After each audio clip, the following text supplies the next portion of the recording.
আজ আগস্ট মাসের 22 তারিখ। আগাম ফুলকপি চাষের সব থেকে ক্রিটিক্যাল স্তর। এই মুহূর্তটাই আমাদের একসঙ্গে অনেকগুলো বিষয় কিন্তু নজরে রাখতে হয়। ধীরে ধীরে গাছগুলো দেখছেন বড় হয়ে উঠছে। সফলতা পেতে গেলে কিন্তু আপনাকে পরিশ্রম করতেই হবে। তো সঠিক সময়ে আপনার পরিশ্রমটা করবেন, তাহলে দেখবেন আপনার পরিশ্রম বৃথা যাবে না, ফসল ভালো হবেই। চলুন সরাসরি জমি থেকে দেখে নিই এই মুহূর্তে সার ব্যবস্থাপনা এবং যেটা জমিতে পরিচর্যা করা হচ্ছে সেই কথা। এই যে রোপণ করার পর দেখুন গাছগুলো এই সাইজ নিয়েছে যখন, এবার তো মাটি ধরানোর সময়টা চলে এসেছে। তো মাটি যখন ধরাবো তার আগে দেখতে পাচ্ছি বেশ কিছু আগাছা কিন্তু জন্ম নিয়েছে, ভালো আগাছা জন্ম নিয়েছে। তো এখানে যদি আমি বসে নিড়াতে যাই তাহলে আমার তো অনেক খরচ হবে। মুনিশ বা লেবার আপনার এখন যা দাম চলছে সেটা আপনাকে অনেক খরচ করতে হবে। তো যাই হোক, সেটা কিভাবে একদম সহজে আপনি খুব তাড়াতাড়ি এই আগাছাগুলো মারতে পারবেন সেটা প্রথমে আপনাদেরকে দেখাই, তারপরে সার ব্যবস্থাপনার কথা আপনাদেরকে বলবো। ছোট মুখের মুখটা একটু চওড়া হবে তেমন একটা ধারালো কোদাল। জো মাটিতে কিন্তু সুন্দর হবে, নরম মাটিতে করতে যাবেন না, মুখে কাদা জড়িয়ে যাবে, ঘাসগুলো কাটবে না, উঠে আসবে। এই রকম মাটিটা যখন শক্ত হবে ঠিক এইভাবে কোদাল টানুন, দেখতে দেখতে আপনার জমি কিন্তু কমপ্লিট হবে। ধরুন 1 বিঘা জমিতে আপনার মোটামুটি 2টো মুনিশ নিন, দেখবেন সারাদিনে এনে কিন্তু পরিষ্কার করে গুছিয়ে দেওয়া হয়েছে। আজ আগস্ট মাসের 22 তারিখ। পুজো টার্গেট করে যে ফুলকপিটা লাগানো ছিল ওই পিছনে খেয়াল করলে আপনারা দেখতে পাবেন মাটি টানার কাজ হচ্ছে। মাটি টানা জমিতে সার প্রয়োগ করার পর ড্রেসিং করা হবে, মাটিটা ওপরে দিয়ে সুন্দর করে বেঁধে দেওয়া হবে গোড়াটা। তো এই সময় যখন গোড়াটা বাঁধা হবে অবশ্যই এই সময় আমাদের সারটা দিতেই হবে, এবং এই সার ব্যবস্থাপনা হবে প্রধান চাপান। অর্থাৎ এই যে সারটা আপনি এখন দেবেন বলতে পারেন এক প্রকার এটা সব থেকে গুরুত্বপূর্ণ এবং শেষ সার। এরপরে আর একটা কিছু দিতে হবে, সেটা হচ্ছে ড্রেন দিয়ে আমাদেরকে দিতে হবে। তো কোন কোন সার আপনারা দেবেন এই সময় যাতে করে আপনাদের ফুলকপিগুলো খুব সুন্দর হয়, সেই জন্য আজকের এই ভিডিওটা। অনেক চাষি ভাই আপনারা জিজ্ঞাসা করছেন দাদা কপির ভিডিও দিন, তাড়াতাড়ি কপির কোন সার দেবো সেটা আপনি তাড়াতাড়ি জানান। এই জন্য আজকের ভিডিওটা আপনাদের সঙ্গে তুলে ধরছি। তো সম্পূর্ণ ভিডিওটা দেখবেন, যারা প্রথম দেখছেন চ্যানেলটিকে সাবস্ক্রাইব করবেন, বেল আইকনটি প্রেস করে রাখবেন। দেখুন, ফুলকপির সার আপনারা যখন জমিতে প্রয়োগ করবেন টোটাল সার ব্যবস্থাপনাকে আপনারা দুটো ভাগে ভাগ করে নেবেন। 1 নম্বর হচ্ছে আপনার এনপিকে, 2 নম্বর হচ্ছে অনুখাদ্য, ইংরেজিতে যেটা বলে মাইক্রো নিউট্রিয়েন্ট। ফুলকপির গাছে ভীষণ গুরুত্বপূর্ণ। খেয়াল করে দেখবেন ফুলকপির পাতায় কিনারাগুলো একটা নির্দিষ্ট সময় এসে যেন পোড়া ধরে, ঠিক না, কালচে হয়ে পুড়তে পুড়তে ভিতরের দিকে যায়। আবার খেয়াল করে দেখবেন পাতাটা নিচের গোড়ার পাতাটা হলুদ হয়ে কেমন ঝরে যায়, পাতা কেমন ফ্যাকাশে ভাব, মনের মতো কিন্তু গ্লেজ পাচ্ছেন না। পাতার যে থিকনেস থাকে সেই থিকনেসটাও ঠিক পাতলা কেমন পাতা যেন, পাতা একটা নির্দিষ্ট পুরু থাকবে, গাঢ় সবুজ থাকবে, তবেই কিন্তু ফুলকপিটা আপনি ফলনটা সব থেকে ভালো পাবেন। তো এই যে চাহিদাগুলো এটা পূরণ করবে আপনার মাইক্রোনিউট্রিয়েন্ট গাছের অনুখাদ্যে। তাহলে এনপিকেটা কি দিলাম সেটা দেখুন। এখানে দেখতে পাচ্ছেন এই সারটার নাম হচ্ছে 16-16-16। এই মুহূর্তে দেব হচ্ছে 16-16-16। এই যে দেখতে পাচ্ছেন দানা, ছোট ছোট দানা, এর ভিতরে 16% ফসফরাস, 16% নাইট্রোজেন, 16% পটাশ আছে।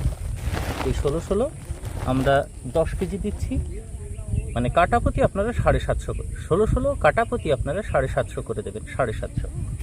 আর এর ভিতরে গাছগুলো এখন তো এই সাথে খুব এবার ছুটবে, গ্রোথটা ভীষণ হবে। তো সেই জন্য এখানে দেখছেন এক্সট্রা এর ভিতরে পটাশের পরিমাণটা বাড়ানোর জন্য কাটাপতি আপনারা 300 গ্রাম করে 10-26 মেশাবেন। এই হচ্ছে টোটাল, তার 1 কিলো 1 কাটাতে সার দিয়ে আমরা কমপ্লিট ছেড়ে দেব। এটা হচ্ছে 10-26 দানা। এই যে 10-26 দানা, এটা এই সারের সঙ্গে মিশিয়ে দেব। তারপরে বাদবাকি যে সারগুলো দেবো সেটা আপনাদেরকে দেখাচ্ছি। এর ভিতরেও একটা কথা আছে, এই যে দানা সারগুলো এটা তো বলতে একটু টাইম নেয়, মাটি যদি শুকিয়ে যায় তাহলে আপনার কিন্তু কাজ করবে না। তো বৃষ্টি যেহেতু হয়েছে, আগামী 3 দিন বৃষ্টি নেই, রবিবার পর্যন্ত বৃষ্টি নেই, হালকা পাতলা বৃষ্টি হতে পারে, বজ্রগর্ভ মেঘ তৈরি হয়ে লোকালি যে বৃষ্টিগুলো হয় সেটা হতে পারে। তো যাই হোক, সেই জন্য এই সময় আমরা সারটা ছিটিয়ে দেব। আর এই সারটা গলবে ভালো, মাটি নরম আছে, বৃষ্টি হয়েছে, দানা তো গলবে ভালো।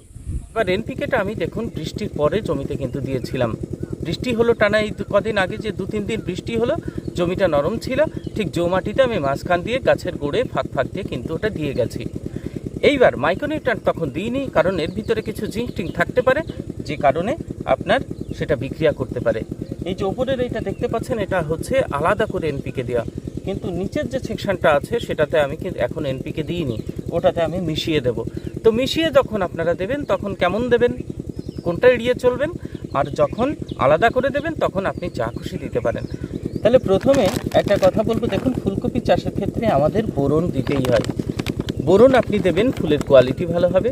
আর একটা সবথেকে মারাত্মক যে রোগ হয়, ফুলকপির যে কাণ্ড থাকে না, ধরুন ফুলের নিচ থেকে যে কাণ্ডটা হয়, ম্যাচিওর হওয়ার পর নিচে যে কাণ্ড যখন কাটবেন তখন কাণ্ডের ভিতরে দেখবেন ফাঁকা হয়, পুরো ফাঁকা হয় এবং সাইড দিয়ে কালচে পচন ধরে, আর ওই পচনটা উঠতে উঠতে ফুলকপির ঠিক মাথা পর্যন্ত পচতে থাকে। এটা বোরনের অভাবে হয়ে থাকে। এই জন্য 1 বিঘা জমিতে আপনারা এই যে এই বোরনটা দেবেন। এই বোরন মানে কি, আপনার মাটির বোরন দেবেন, সেটা যে কোনো কোম্পানির হতে পারে, আপনি ভালো একটা কোম্পানি দেখে সেটা নিয়ে নেবেন। এবারের পার্সেন্টেজ থাকে 10.5, 10.5%।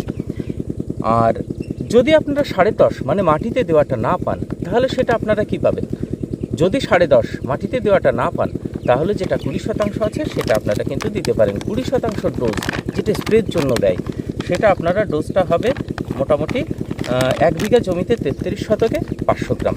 তাহলে এই বোরনটা দেখুন এক্সেল কোম্পানির এইরকম দানা, এই দেখুন এই যে দানাটা আছে, কেমন, আমি 1 বিঘা 33 হিসাব দিচ্ছি, সেটা আপনারা মাথায় রাখবেন। কালকে হাফ দিয়েছিলাম বিকালে, মাটি টানা কমপ্লিট, আর ওইদিকে মাটি টানছি, আজকে এটা দিয়ে দেবো, যেহেতু বৃষ্টি হতে পারে সেই জন্য এড়িয়ে গেছিলাম। তো এই হচ্ছে বোরন নিলাম। 2 নম্বর একটা উপাদান দেবো গাছের পাতা গাঢ় সবুজ রাখার জন্য, বহুদিন ধরে সবুজ রাখার জন্য দিচ্ছি আয়রন, যেটা হচ্ছে ফেরাস সালফেট। তো ফেরাস সালফেটের ভিতরে কি থাকে, সালফার থাকে, আর থাকে 19% আয়রন থাকে, ঠিক আছে, ফেরাস থাকে। তো সেটা আমি 1 বিঘা জমিতে 1 কেজি দিচ্ছি। এটা আপনারা গাছের যে ক্লোরোসিস রোগ হয়, পাতা যে হলুদ হয়, সেই সমস্যাটা কিন্তু থাকে না। ম্যাগনেসিয়াম সালফেট আর ফেরাস সালফেট কিন্তু খুব সুন্দর কাজ করে। যেগুলো বলছি সেগুলো কিন্তু বিক্রিয়া করবে না। এবার ফাঙ্গিসাইড, একটা ফাঙ্গিসাইড নিচ্ছি, দানা ফাঙ্গিসাইড, তার নাম হচ্ছে টাটা জাফু। এটা কেন নিচ্ছি, দেখুন ওপর থেকে তো ফাঙ্গিসাইড আমরা দিচ্ছি, প্রয়োগ করছি, সেটা মূলত পাতাতে ঠেকাচ্ছে অথবা ড্রিঞ্চিং করলে গোড়াতে ঠেকাচ্ছে। এই যে মাটিটা তোলা হচ্ছে, এক প্রকারের ফাঙ্গাসকে আমরা কিন্তু ডেকে আনছি। যখন মাটিটা গোড়াতে দেওয়া হচ্ছে না, মাটিতে বসবাসকারী যে সমস্ত রাইজোকটেনিয়া সোলানি, তারপর ফাইটোপথেরা, এই জাতীয় যে ফাঙ্গাসগুলো থাকে, সেগুলো কিন্তু আপনার ওই নরম যে কাণ্ডটা রয়েছে না, কচি কাণ্ড, সেখানে থেকে খুব সহজেই আক্রমণ করে বসে। তারপরে মাটি দেওয়ার পর যদি হঠাৎ করে একটা বৃষ্টি টিষ্টি পায়, তাহলে কিন্তু আপনি সেক্ষেত্রে পচন দেখতে পাবেন। এই জন্য এই যে দানাটা দেখতে পাচ্ছেন, এটা হচ্ছে হেক্সাকোনাজাল। এই যে হেক্সাকোনাজাল, হেক্সাকোনাজালের টেকনিক্যাল হচ্ছে 0.5%-এর ভিতরে দেওয়া আছে ফাঙ্গিসাইড। তো এটা 1 বিঘা জমিতে আমি 1 কেজি দিচ্ছি, টাটা কোম্পানির এটা জাফু। প্যাকেটটা আপনারা দেখে নেন, এই যে জাফু। যদি জাফু না পান, তাহলে আপনারা 1 বিঘাতে 150 গ্রাম সারের সঙ্গে কার্বনডিজম অর্থাৎ ব্যাবিস্টান সেটা কিন্তু মিশিয়ে দিতে পারেন, অথবা সাফিলাইজার মিশিয়ে দিতে পারেন। এই হচ্ছে আপনার ফাঙ্গিসাইডের কথা বললাম। তাহলে এইবার গাছের, এটা তো বৃদ্ধির দশা, গাছের বৃদ্ধি আমাদের ভীষণভাবে জরুরি এই মুহূর্তে। তাহলে গাছের বৃদ্ধিতে দেখুন আমাদের সবথেকে বেশি প্রয়োজন হয় ফাইটোকেমিক্যাল, অক্সিন, জিববেরেলিন, সাইটোকাইনিন। আর এই ফাইটোকেমিক্যালগুলো একটা উপাদানের ভিতরে আমরা পাবো, সেটা হচ্ছে অল ইন ওয়ান্ডার প্লাস। এই দেখুন অল ইন ওয়ান্ডার প্লাস, প্রত্যেকটা ফসলের ক্ষেত্রে আমি এটা ব্যবহার করে থাকি। আপনারা দেখেন এখনও পর্যন্ত আমি যখনই গাছে চাপান দিই, যে কোনো গাছই হোক না কেন, তার বৃদ্ধি দরকার, তখন এটা দিয়ে থাকি। আর একটা উপাদান হচ্ছে খুব অপরিহার্য, সেটা হচ্ছে মানুষের ক্ষেত্রেও যেমন অপরিহার্য অ্যামিনো অ্যাসিড লাগে, গাছের ক্ষেত্রেও তেমন, এদেরও কিন্তু অপরিহার্য অ্যামাইনো অ্যাসিডের প্রয়োজন হয়। তো এই অ্যামিনো অ্যাসিডটা কিন্তু এর ভিতরে আপনি পেয়ে যাবেন। আরও একটা আছে পটাশিয়াম হিউমেটের ভিতরে দেওয়া আছে, অর্থাৎ সামান্য হিউমিকের কাজটাও হবে। তো এটা আপনারা দিয়ে দেবেন 1 বিঘা জমিতে 1 কেজি, কেমন। তো কালকে দিয়েছিলাম, এটা একটু ওড়ে, আপনাদের দেখাচ্ছি, দেখুন এই যে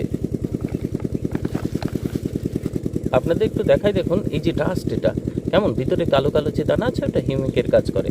তো এই ডাস্টটা যখন আপনি ছেটাবেন তখন উড়বে, এর জন্য যখন সারের সঙ্গে মেশাবেন, জলের ছিটে দিয়ে তারপরেই আপনি মেশাবেন।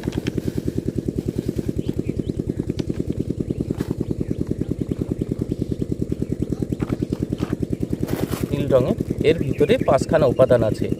আপনার ম্যাক্সিমাম উপাদান তো দিয়েই দিলাম, এটা আমার কাছে ছিল, চাইলে আপনি এটা নাও দিতে পারেন। আলাদা আলাদা করে 5টা দেওয়া আছে, জিঙ্ক, আয়রন, কপার, মলিবডিনাম এরকম 5টা উপাদান দেওয়া আছে।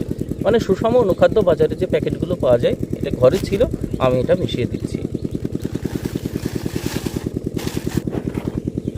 তো এই ছিল চাষি ভাই টোটাল সার ব্যবস্থাপনা। আপনারা এই সময় চাপান, এটা আপনারা দিতে পারেন, খুব ভালো কাজ পাবেন। তো পরের ভিডিওতে যে পরিচর্যা আমাদের লেদা পোকা লাগে, পাতাতে যে ব্লাস্ট, পাতাতে যে ঝলসা লাগে, এই সমস্ত পরিচর্যা নিয়ে আবার আপনাদের সঙ্গে হাজির হব। চ্যানেলটিকে সাবস্ক্রাইব করে রাখবেন, বেল আইকনটি প্রেস করে রাখবেন, যখনই ভিডিও দেবো আপনারা পেয়ে যাবেন।